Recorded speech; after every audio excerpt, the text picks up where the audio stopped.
Now, one point here in introducing the workshop, The Art of Travel Journals, I've talked about the travel journal kit.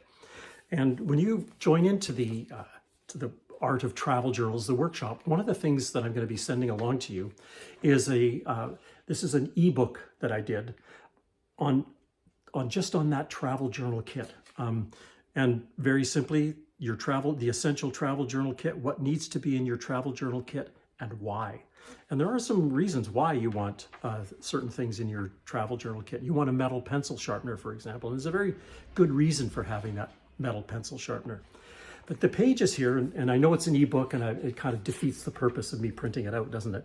But anyways, so you'll get this ebook. It's a downloadable PDF, and it goes through kind of an introduction and then simple starting points. What kind of materials do you need? Making sure that you've got the 3 essentials for every travel journal kit: small, lightweight, and cost-effective. And cost-effective because you want to be able to replace it. If you're traveling somewhere and you misplace your watercolor set, what are you going to do?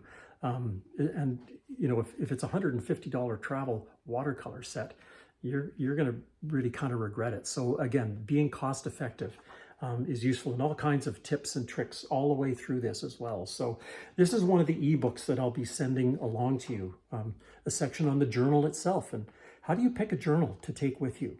You take one of these big gobby ones that's really thick and kind of that size, doesn't really fit the small and lightweight kind of side of things. So head over to traveljournal101.com, get yourself registered for the Art of Travel Journals, and we'll get you coming back with your very own travel journal instead of a smartphone full of photographs.